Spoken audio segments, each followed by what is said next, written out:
Anadolu Kava Poyraz'a doğru bir küçük seyahat gerçekleştireceğim. Bu Expulse yaptığım kütüphane ikinci bir şehir dışı denmez aslında. Yine şehir içi de yaklaşık 35-40 kilometre gitmiş olacağım. Böyle ufaktan başlayacağım yine motorla. Şeyde olduğu gibi, Busto'da olduğu gibi.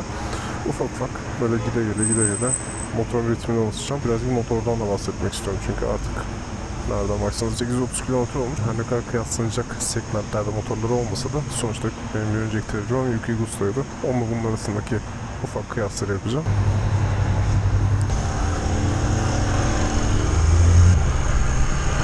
Şu an Ataşehir'den Tem yoluna bağlanıyoruz. Bir arkadaşımla beraber Poyraz'a doğru gideceğiz. Tabii ki herkes trafikle cebelleşirken biz çok da tavsiye etmeyeceğim şekilde emniyet şeridini kullanarak ilerleyeceğiz olabildiğince. Sakin. Evet. Kendimi göstereyim de. Bak. Çok centilmen bir arkadaşım var ya. Eyvallah Barış. Şu güneşin tadını güzelce çıkartarak bir cuma akşamı gezici yapmış olacağız. Ne yapalım, geçelim mi? Geçti.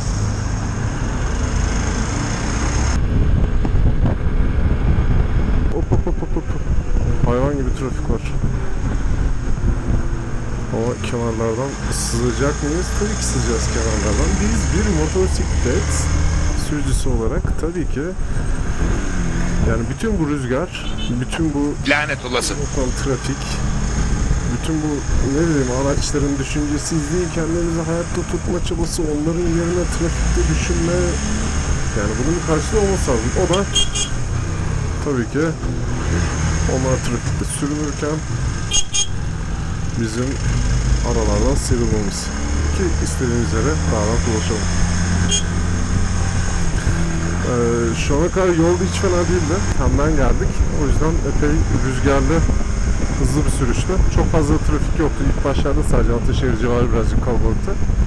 Ondan sonra da yeni Riva yolu. Riva Beykoz yolu oldu şu anda o yol. O üzerinden gidiyoruz. Fena rüzgar vuruyor bazen. Ya, tokat gibi kafayı çevirtiyor adamı. Köpeklerin, ağaçların, temiz havanın ve ağza giren sineklerin olduğu Akbaba Caddesi. Bilmiyorum artık burası neresiyse. Neyse buradan sağ. Akbaba Dereseki. Beykoz tarafında değil, biraz daha ormanlık yollara doğru devam ediyoruz şu anda. Tabii ki haliyle mevsim ancak ilkbahar. Hani daha Nisan 2'deyiz. Etraf adam akıllı daha yeşermedi. Yavaş yavaş gezeceğiz oraya. Yani bu çirkin kıştan sonra hoş, yine aralarda küçük geziler olabildi. Çok da çirkin sayılmaz ama ya sonuçta bolca yasakların olduğu, evlerimize kapanmak zorunda kaldığımız, çok da fazla gezemediğimiz bir seneydi. Tam da senesinde motosiklete merak salmışım ben de. Ama elimden geldiğince ben de tabii ki değerlendirdim. O yüzden hani bakıldığı zaman şöyle keşke dediğim bir nokta olmadı. Çünkü kafama bir şey yapma fikri geldi. Ve ne kadar saçma olursa olsun onu bir şekilde gerçekleştirdim. Bunlardan en saçması da büyük ihtimalle Mart'ın başında Ankara'ya gitmekti Yuki Gusto'yla. Ama güzel oldu. Fena değildi. En basitinden sakindi etraf. Ankara'ya gitmeseydim keşke der miydim? Belki derdim. Yani çünkü insan böyle aklına bir fikir geldiği zaman yapmak istiyor ve hani bir şekilde kendinizi evden atınca da zaten o saçmalığı benimsemiş oluyorsunuz. Yani artık saçma gelmemeye başlıyor ve kendinize bir gerçeklik yaratmış oluyorsunuz ve farklı bir tecrübe ediniyorsunuz. Sonuçta edinilen farklı tecrübeler normal karşılanan şeylerin tekrar yapılmasıyla olmuyor. Yani bir noktada birilerinin saçmalaması gerekiyor. Ben de zaten bu konuda en fazla saçmalayan insanları iyi dönüm olarak gördüm. İşte internetteki videolarda vesaire kampla ne kadar gezildiğini gösteren insanlar. Tabii ki onlar Honda gibi motorlarla geziyorlardı. Biz birazcık Çin işiyle gezdik. Hava kaç derece bilmiyorum ama güzel. Hava güzel bir derece. Ellerim üşümüyor. Donmuyorum. O yüzden keyifli geliyor şu anda. Ağaçların arasından, nehirlerin üzerinden gideriz bir yerlere.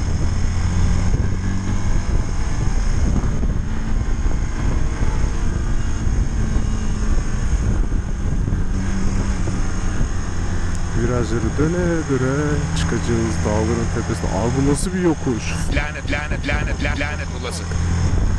Lanet olası.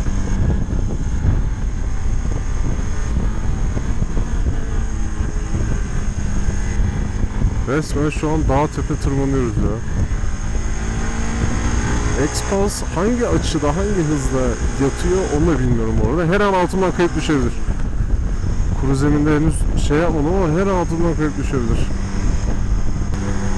Yani en son ben bununla Kocaeli tarafına gittiğim zaman yol nispeten düzdü yani. Öyle çok fazla dağ bayır inip çıkmadım ama şu an bu motor beni gerçekten memnun ediyor çünkü daha demin çıktığım yokuşları Yuki ile çıkmam şu an hala o yokuşlardan birinde olduğum anlamına geliyordu.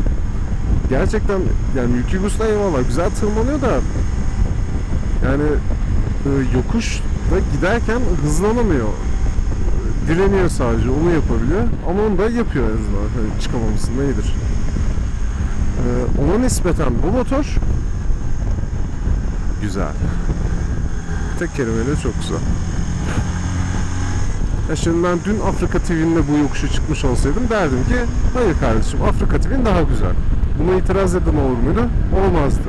Aynı bu şekilde Yuki Gusto'nun bu yokuşu bundan daha kötü çıktığında da kimse zaten itiraz etmez kanımca. Her türlü zaten arada bir CC farkı da var.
Kaleye varacağız ve vardık. Evet, kale. Karşıda köprü, burada kale. Vay nasıl? Karşı efsane güzel bir kale.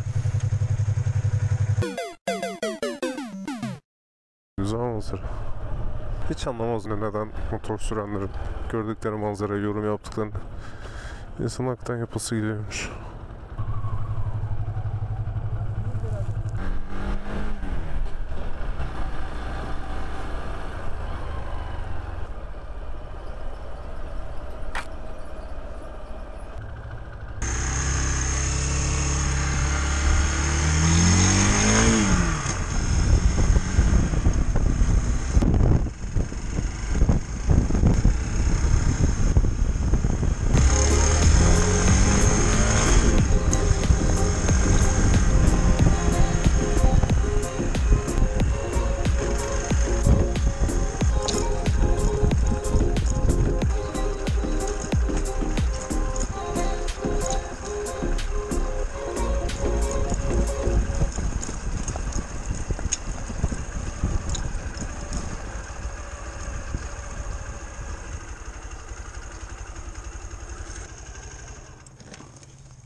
Kardeş motoru sen yeni mi yıkadın demiştin ya?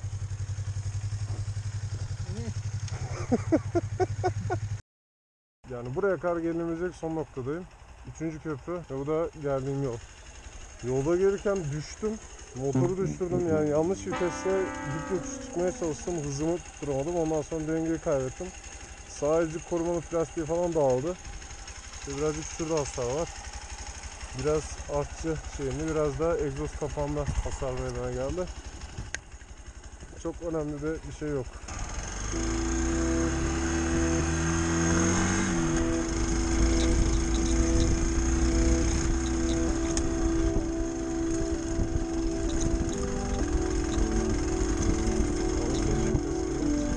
Strive, I'll always thrive. Rap is my morning drive. I become, you know, the pride of my writing songs. I perform them live. I've toured, fly across borders. I've crowd surfing all sorts of dives. Down think we touch my Jordan vibes. The name is busting like hornet hives. C-H-I-L-L. You know how the name is spelled. Chill bump, we done made ourselves. The name without a dumb label's help. Microphones, we done made them melt.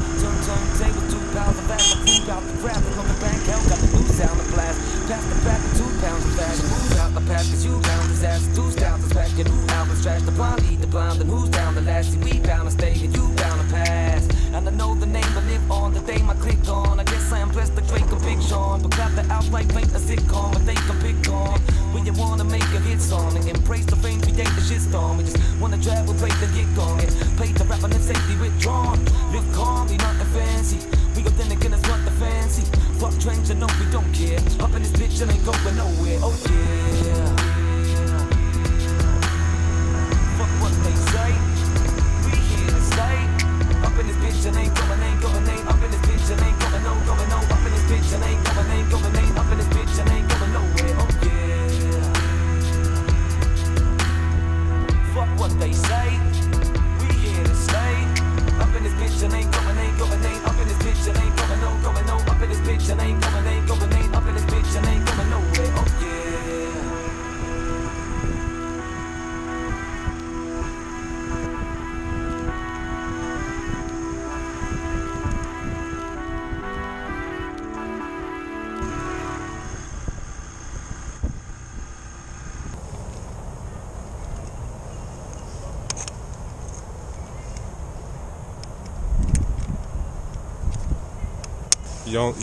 Yanında dün nikah, evlilik teklifi çekimi var ya. Bakın. Siz de bakın, hop yıkıldı, bir şey yıkıldı orada. Adam koşuyor. Prodüksiyonu düzeltmemiz lazım. Prodüksiyon hava biraz rüzgarlaşıyor galiba. Hop sandalye denize doğru uçuyor. Ve uçtu. Ama evlenme teklifi alan genç hala bir umut. Her şeyin güzel gittiğine inanıyor. Prodüksiyon son noktada. Mumlar yakılıyor. Danslar ediliyor, kimsenin anlamadığı ecnebi şarkılar çalıyor ve ben de bir kenarda tripodumu düzeltiyorum. Tamamdır.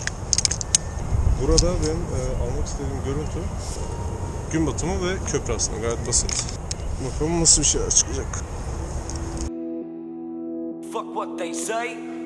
We here to stay. Up in this bitch and ain't going, ain't going, ain't. Up in this bitch and ain't going, no, going, no. Up in this bitch and ain't going, ain't going, ain't. Up in this bitch and ain't going nowhere. Oh yeah.